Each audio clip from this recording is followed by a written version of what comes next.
We are so glad that you have enjoyed our weekly podcast of SideQuest. We hope that you continue to listen and enjoy the exciting world of the Land of Sojourn.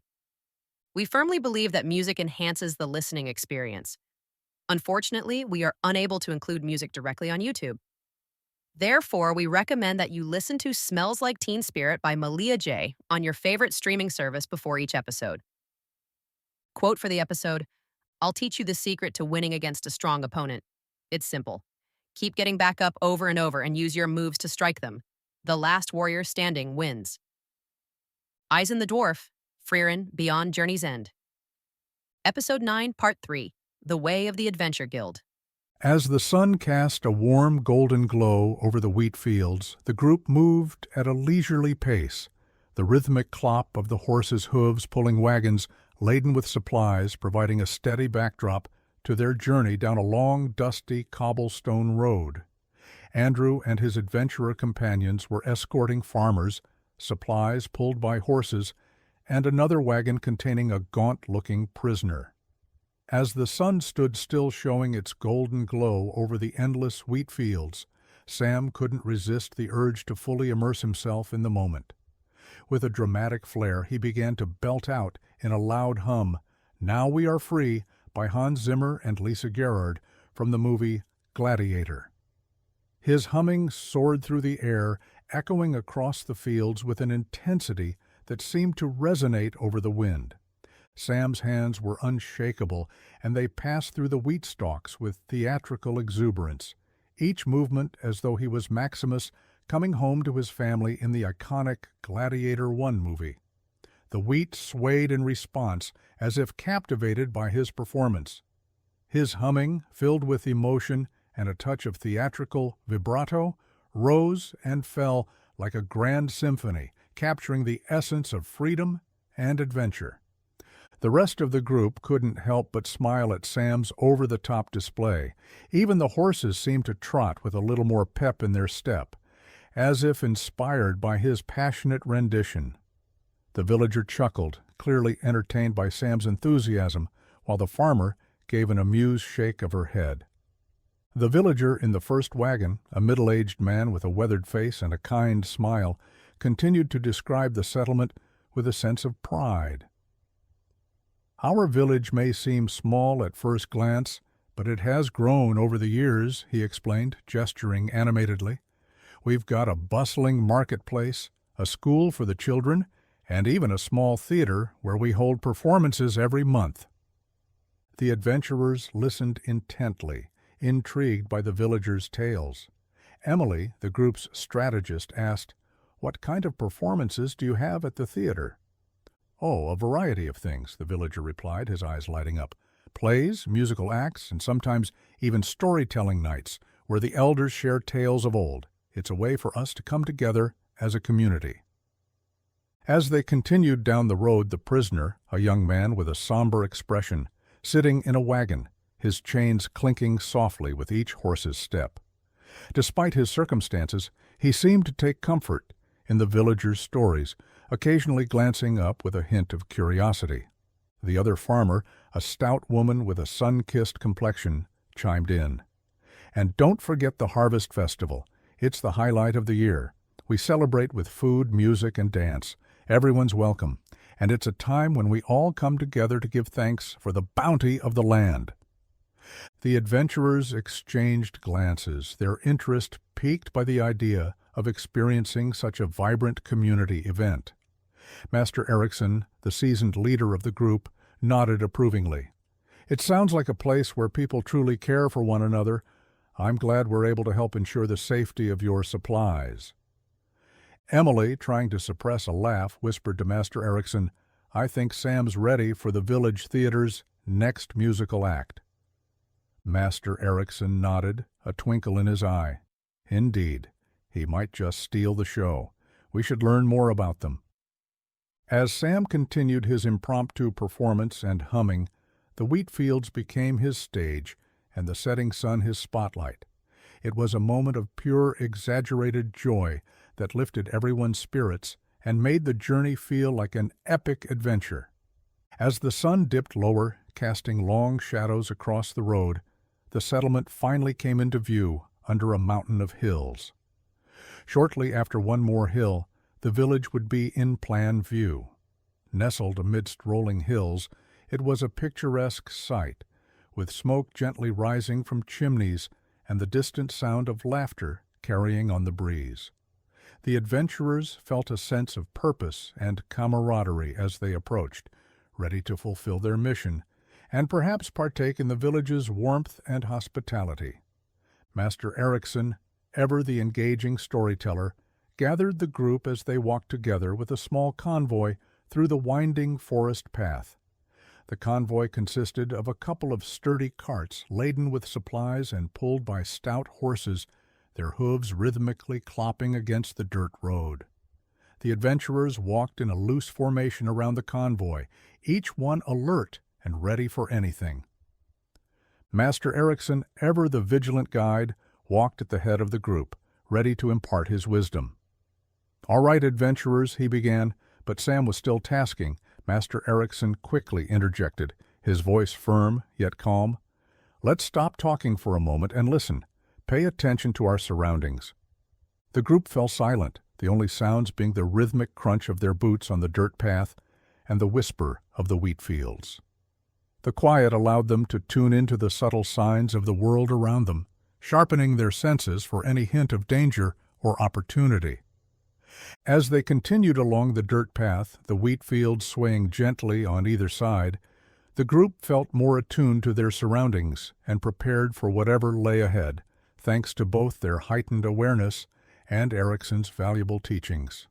"Adventurers," Erickson began again, his voice carrying over the gentle clatter of the convoy. "As we journey together, it's crucial to understand the dynamics of presetting your weapons and spells for quick access." He gestured to Andrew, Misty, Jerome, Lyra, Thomas, and Sam, ensuring each had their attention. "Imagine being able to toggle between your weapons with a mere thought," he said, making a swift motion with his hand.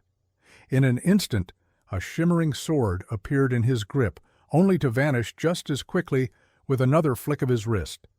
This allows you to adapt to the flow of battle seamlessly. Erickson then turned to Lyra, the sorceress, to demonstrate the magic aspect. For magicians, it's much the same with spells. You can toggle between them to suit the situation. With a focused gaze, he raised his hand, and a small flame flickered to life in his palm. The flame grew into a swirling fireball, casting a warm glow over the group before he closed his hand, making it disappear. This ability to switch between spells and weapons swiftly can be the difference between victory and defeat, Erickson explained. Whether it's a flame spell for offense or a shield spell for defense, being able to adapt quickly is key. Erickson started gesturing with his hands to emphasize his points. In our journey, healing potions can be set as either splash or drinkable. Splash potions can be thrown to heal multiple allies in a radius, while drinkable ones are for personal use, providing a more concentrated effect. You can preset these based on your strategy, ensuring you're prepared for any situation. He demonstrated the hand motions for activating these presets, mimicking the action of tossing a potion or taking a sip. "And don't forget about healing scrolls," he added. "They're quick to use and can turn the tide in a pinch." Turning to the group's arsenal, Erickson continued, "As for weapons and spells, they can be preset to grow with you. Misty, your bow can be enhanced with elemental arrows as you progress. Jerome, your battle axe will unlock new rune abilities. Lyra, your spells can be customized to adapt to different foes.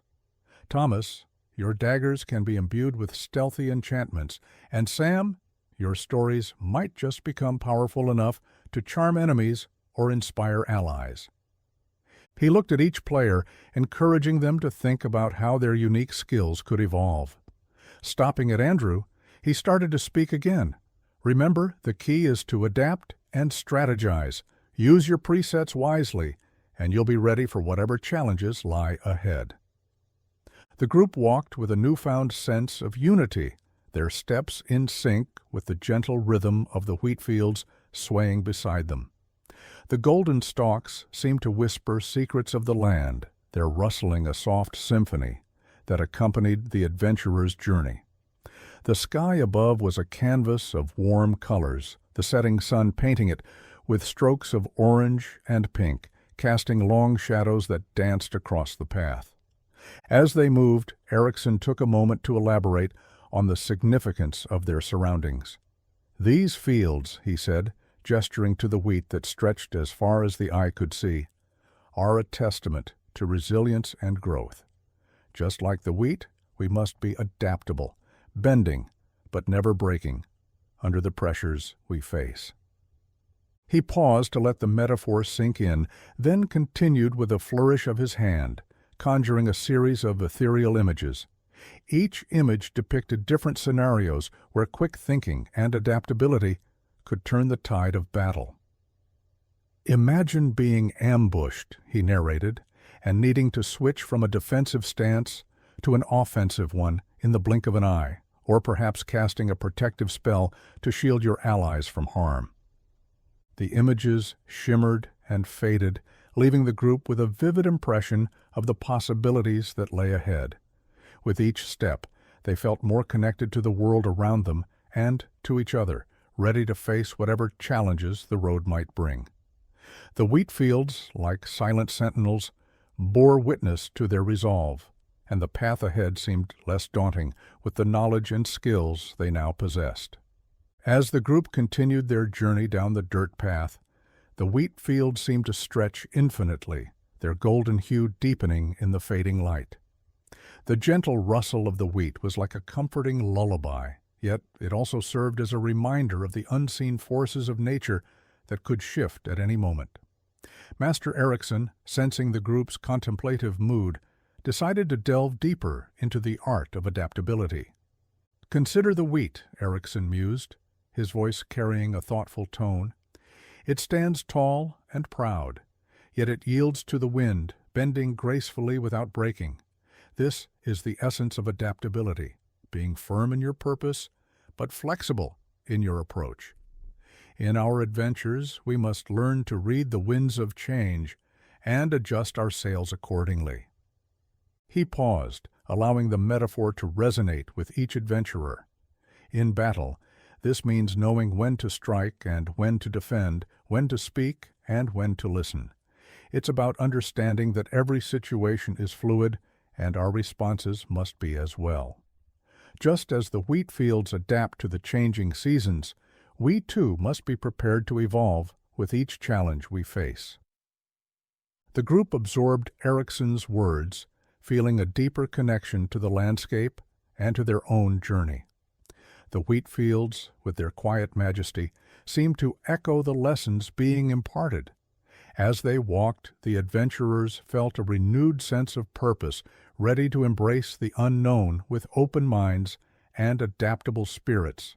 The path ahead, though uncertain, was now a canvas for their growth and resilience, painted with the wisdom they had gathered along the way.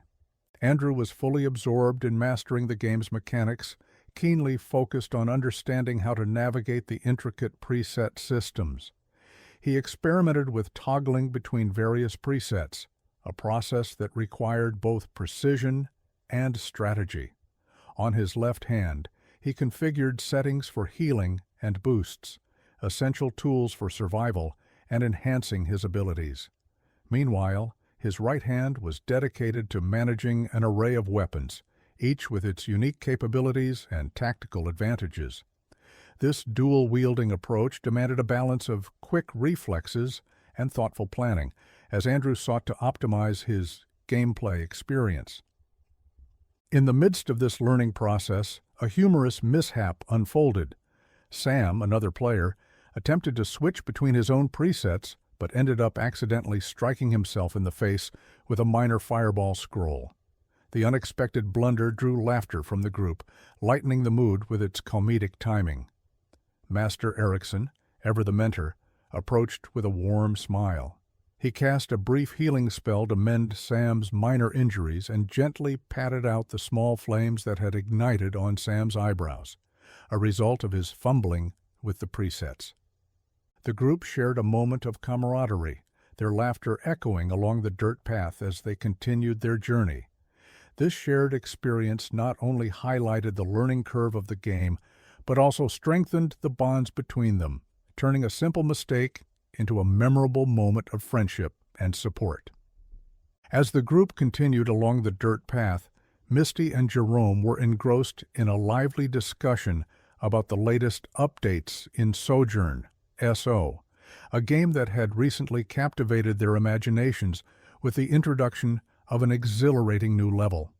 Both were newcomers to the game, and their enthusiasm was infectious. Misty's eyes sparkled with excitement as she spoke. "I heard the new level graphics are incredible," she exclaimed, her voice brimming with anticipation, "and the quests are supposed to be more challenging than anything we've faced so far." Jerome nodded eagerly, sharing in her excitement. "Yeah, and I read that the new level is set in a frozen tundra, kind of like Alaska. It's supposed to be really intense. You lose 1 HP per second because of the cold." The idea of such a harsh environment intrigued them both, adding a layer of realism and urgency to their gaming experience. Misty gave Jerome a puzzled look, her curiosity piqued. "Why on earth would the cold make you lose 1 HP per second?" she asked, genuinely curious about the game's mechanics. Jerome shrugged, unable to provide a definitive answer. "I'm not sure, but it adds an extra layer of challenge, I guess," he replied, contemplating the strategic implications of such a feature. Despite the excitement of the new level, Jerome was realistic about the journey ahead. "Even though I'm thrilled about the new level, I know it might be months, maybe even a year, before I'm strong enough to venture there," he admitted, acknowledging the time and effort required to prepare for such a formidable challenge. "It's going to take a lot of leveling up and preparation." Misty nodded in understanding, appreciating the anticipation and the journey that lay ahead. They both knew that the path to reaching the new level would be filled with trials and triumphs, each step bringing them closer to their goal. Andrew chuckled to himself, eager to lighten the mood and add a bit of humor to Misty and Jerome's conversation about the icy new level in SO. "Imagine fighting against Frosty the Snowman and Santa," he quipped with a mischievous grin. "It gives new chills to the part of the song, 'He Sees You When You're Sleeping.'" His comment sent ripples of laughter through the group, the absurdity of battling holiday icons in a frozen tundra tickling their funny bones. Not wanting to miss out on the fun, Sam dashed over, ready to join in on the laughter. With a theatrical flair, he began belting out the rest of the song, his voice booming with exaggerated seriousness. "He sees you when you're sleeping. He knows when you're awake. He knows if you've been bad or good, so be good for goodness sake." The group erupted into laughter, their imaginations running wild with the image of a stern Santa Claus patrolling the icy landscape, checking his list twice. Sam, encouraged by their reaction, continued with gusto. "So you better watch out, you better not cry, you better not pout. I'm telling you why. Santa Claus is coming to town." By the end of his impromptu performance, Sam was striking dramatic poses, pretending to wield a candy cane like a sword, fending off imaginary snowmen. The others joined in, mimicking his antics and adding their own flair to the scene. Misty pretended to throw snowballs, while Jerome mimed slipping on ice, complete with exaggerated arm flails. Their laughter echoed along the dirt path, the playful banter and shared silliness bringing them closer together. It was moments like these that made their adventures memorable, turning even the most daunting challenges into opportunities for fun and camaraderie. Their conversation naturally flowed into a broader discussion among the group, each adventurer sharing snippets of their lives and recent events. Andrew, always the one to find humor in every situation, chuckled at the thought of exploring a virtual New York. "Imagine battling digital monsters in Times Square," he joked, eliciting laughter from the others. Master Erickson, listening to the camaraderie, couldn't help but smile. He had mentioned earlier that missions like the one they were on were typically undertaken by large parties of 15 to over 100 adventurers. Leading a party of just 6 was a unique experience, but it was also a testament to the unpredictability of an adventurer's life. "It's all part of the journey," he remarked, his voice carrying a note of wisdom. "Whether in a party of 6 or 60, it's the shared experiences and the bonds we form that truly define our adventures." The group nodded in agreement, feeling a deeper sense of connection with one another. As they walked, the conversation continued to weave through topics of gaming, life in New York, and the unpredictable nature of their adventures. Each story shared added another layer to their understanding of one another, strengthening the bonds that would carry them through the challenges ahead. As the sun cast a warm, golden glow over the wheat fields, the group moved at a leisurely pace, the rhythmic clop of the horses' hooves providing a steady backdrop to their journey. Sam, ever the optimist, was in the middle of recounting yet another one of his tales. "So there I was, knee-deep in a swamp trying to outwit a particularly nasty gator," he began, his voice full of enthusiasm. His companions exchanged glances, a mix of amusement and mild exasperation on their faces. Sam had been talking non-stop since they left New Beginnings, his stories as endless as the road before them.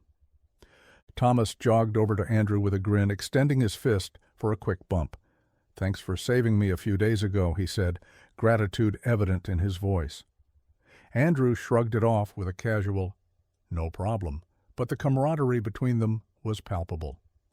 The memory of the encounter was still fresh in Thomas's mind, and he couldn't help but marvel at the turn of events that had brought them to this moment of shared triumph. "Yeah, I thought I was invincible," Thomas continued, shaking his head at his own naivety. "I must have hit that dire wolf like 10 times, and it looked like it took no damage at all." He chuckled, though there was a hint of disbelief in his voice. The adrenaline from that day still lingered, a reminder of how close he'd come to a different outcome. "I ran as fast as I could, but I barely made it to that rock before they started to gather." His eyes widened slightly as he recalled the pack of dire wolves closing in, their eyes gleaming with predatory intent. These creatures were larger and more ferocious than any ordinary wolf, making the encounter all the more terrifying. Andrew listened, nodding as Thomas recounted the harrowing experience. "And you guys killed them all in a few seconds. Crazy," Thomas finished, shaking his head in awe. The speed and efficiency with which Andrew and the others had dispatched the dire wolves was nothing short of remarkable. It was a testament to their skill and teamwork, qualities that Thomas had come to deeply respect. "Thanks again, really," Thomas added sincerely, clapping Andrew on the shoulder. With a final grin, he turned and jogged off, spotting Sam in the distance. He was eager to bug Sam about his over-the-top singing earlier, knowing that a bit of friendly teasing was the perfect way to lighten the mood after such intense memories. Master Erickson suddenly signaled for everyone's attention, his voice cutting through the air with urgency. "Get together," he yelled, his tone leaving no room for hesitation. Everyone quickly turned to face him, their eyes following his gaze to the threat that was steadily approaching. Bandits were making their way toward them, each one exuding a menacing presence that set the group's nerves on edge. The first bandit, a wiry figure with a bow slung across his back, moved with a predatory grace. His eyes were sharp and calculating, constantly scanning the group for any sign of weakness. He carried himself with the confidence of someone who had spent years honing his skills in the shadows, ready to strike from a distance at a moment's notice. Beside him, a hulking brute wielded a large axe, the weapon's blade gleaming ominously in the fading light. His muscles rippled with each step, and there was a brutish determination in his gait. The axe looked like it could cleave through anything in its path, and the bandit seemed more than willing to demonstrate its power. Flanking them were 2 more bandits, each armed with a sword. They moved in unison, their swords glinting as they caught the light. Their expressions were cold and focused, revealing a shared intent that was unmistakably dangerous.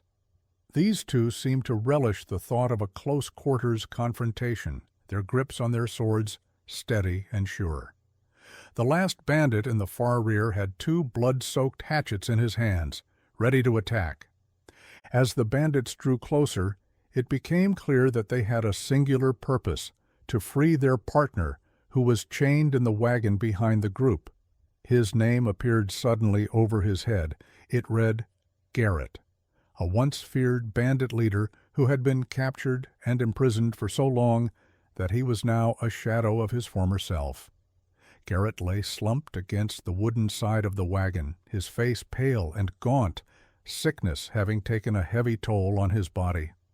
Despite his weakened state, there was a glimmer of recognition in Garrett's eyes as he saw his comrades approaching. The bandits' determination to rescue him was evident, and their presence served as a stark reminder of the dangers that lurked in the world beyond. The group instinctively tightened their formation, readying themselves for the confrontation ahead, knowing that the bandits would stop at nothing to free their leader. Master Erickson positioned the party behind him, his eyes fixed on the approaching bandits. As tension hung thick in the air, his attention was suddenly drawn to the edge of the woods. Emerging from the shadows was a lone figure clad in black, moving steadily toward the bandits. The figure's presence was unsettling, and even the bandit at the rear of the group took notice, his gaze shifting warily. "Don't come any closer," the bandit called out, his voice carrying a peculiar, almost mechanical tone that seemed out of place, reminiscent of a rudimentary NPC in a game. The stranger continued his approach, his face obscured by a black shroud that added to his ominous aura. His gait was unsteady, each step deliberate yet strangely disjointed, as if he were moving to a rhythm only he could hear. There was something unsettling about his movements, a peculiarity that set him apart from the ordinary. As he drew nearer, the air around his hands began to crackle with an ethereal black lightning, an unnatural phenomenon that caught Andrew's attention. He had never seen anything like it, but for Thomas, the sight was all too familiar. A wave of fear washed over him, and he edged closer to Master Erickson, his voice low and urgent. "Master Erickson," Thomas whispered, his eyes never leaving the man in black. "That guy isn't here to help us. He murdered over 20 adventurers just a few days ago." The memory of that gruesome scene was still fresh in his mind, and he struggled to keep his voice steady. "I thought he was killed, but here he is," Thomas finished, his words hanging in the air like a dire warning. Thomas showed Master Erickson his in-game phone, which had a screenshot of the exact same character. The group braced themselves, the presence of this mysterious figure adding a new layer of danger to an already precarious situation. It was clear that the man in black had his own agenda, one that promised to complicate the standoff with the bandits in ways they had not anticipated. The dark stranger advanced with an eerie calm, his hands crackling with ominous energy as he closed in on the bandit, wielding two hatchets. With a swift, brutal motion, he slashed through the air, his hands carving gruesome lines of gore across the bandit's chest. The bandit let out a blood-curdling scream, clutching his chest in agony before collapsing to the ground. In a display of inhuman strength, the dark stranger hoisted the fallen bandit effortlessly and hurled him toward his comrades like a rag doll. "Nail him!" barked the bandit with the axe, his voice tinged with desperation as he directed the archer to take action. The archer quickly drew his bow, releasing a volley of arrows aimed at the dark stranger. Yet, as the arrows struck, they either fluttered harmlessly to the ground or shattered upon impact, splintering into fragments of wood and metal. The dark stranger's gaze locked onto the bowman, and with arms outstretched, he charged forward. In a blur of motion and a crackle of black electricity, his hands pierced through the archer's body. The archer had no time to react, his eyes widening in shock before he silently crumpled to the ground. The remaining two bandits, armed with swords, launched their attack, but their efforts were futile.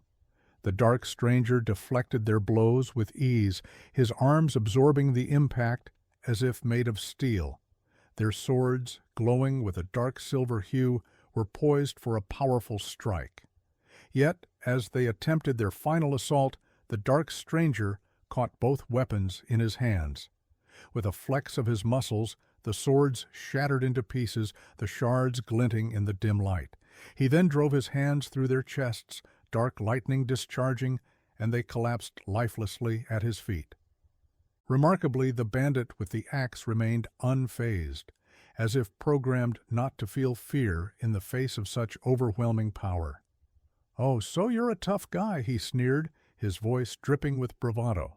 The dark stranger turned his attention to the last standing bandit, advancing with a menacing grace. As he approached, he seized the previously thrown bandit by the shirt, lifting him effortlessly as he struggled to rise. With a casual flick, he tossed him high into the air, watching impassively as the bandit plummeted back down with a sickening thud, his body lying motionless on the ground. The air was thick with tension, the dark stranger's presence a palpable force that seemed to warp the very atmosphere around him. The bandit leader, fueled by a mix of desperation and bravado, charged at the dark stranger with everything he had. He gathered his strength, channeling it into a powerful charged attack, and swung his axe down with all his might. The weapon descended like a thunderbolt, aimed directly at the dark stranger's crossed arms, yet, instead of the satisfying crunch of impact, there was a sharp, unexpected sound of shattering. The axe, once a symbol of his strength, exploded into a shower of splinters and metal shards, leaving the dark stranger completely unscathed. The bandit leader's eyes widened in shock, his confidence crumbling as quickly as his weapon had. For a moment, the bandit leader stood frozen, processing the unexpected turn of events. Then, in a comically exaggerated fashion, he dropped the useless axe handle and spun on his heels. Arms flailing wildly, he sprinted away, his legs moving in a blur of panic. His feet barely seemed to touch the ground as he dashed off, his head swiveling comically to ensure he wasn't being pursued. The bandit's escape was punctuated by a series of exaggerated leaps over imaginary obstacles, his path zigzagging in a frantic attempt to put as much distance as possible between himself and the dark stranger. It was a scene straight out of a slapstick comedy, and even the tension of the moment couldn't suppress a chuckle at the sight of his hasty retreat. As the dark stranger's gaze shifted from the fleeing bandit to the assembled group, a palpable tension filled the air. He approached Master Erickson with deliberate, measured steps, his presence exuding an aura of both power and menace. Master Erickson, sensing the gravity of the situation, raised his hands in a gesture of peace, his voice calm but cautious. "Thank you for the save, stranger," he began, trying to diffuse the situation. The dark stranger's response was firm and unwavering, his voice cutting through the air like a blade. "I will give you one opportunity to provide what I seek. Someone in your party possesses something that does not belong to them. Its power is ours by right." His eyes, cold and unyielding, scanned each member of the group before returning to Master Erickson. "I don't know who among you holds it, but if you do not surrender what I want, I will kill you all." The threat hung in the air, heavy and undeniable, as the group exchanged nervous glances. The dark stranger's ultimatum left no room for doubt, and the suspense of the moment was almost suffocating as they realized the dire stakes they faced. He spoke again. "I can feel its power here in your midst," as he held his finger out at the young adventurers. Master Erickson, maintaining a composed demeanor despite the palpable tension, spoke with a steady voice. "I don't believe anyone in our team has what you seek," he asserted, hoping to reason with the formidable figure before him. The dark stranger's lips curled into a smirk, a chilling expression that sent shivers down the spines of those watching. Without warning, his hand crackled with dark, electric energy, and in a swift downward motion, he drove it through Master Erickson. The air seemed to sizzle and crack as the dark energy coursed from Ericsson's shoulder to his waist, leaving a trail of smoldering fabric and split skin in its wake. The dark stranger's hand had completely passed through his shoulder, ending in his waist, splitting him almost in two. Master Ericsson's eyes widened in shock. His composure shattered as he fell to his knees, the life seemingly drained from him as he passed with a look of shock and disbelief. The scene erupted into chaos as the rest of the party screamed in horror at the sudden and brutal attack. Amidst the panic, Andrew acted on instinct. With quick reflexes, he hurled a potion of healing toward Master Ericsson, the vial arcing through the air before shattering at his feet in a burst of restorative magic, his body glowing green. Fueled by a mix of fear and determination, Andrew charged at the dark stranger, his heart pounding in his chest, as he prepared to confront the menacing figure who had brought such devastation upon their leader. Andrew clung to the hope that the healing properties of the potion would be enough to save Master Stark Ericsson. The sight of his mentor, brought low by the dark stranger's attack, was both terrifying and surreal, and Andrew's heart raced as he grappled with the unfamiliarity of the situation. "So it must be you," said the dark stranger as he began to react to Andrew's movements. Drawing upon every ounce of his rage, power, and stamina, he prepared to launch a decisive strike.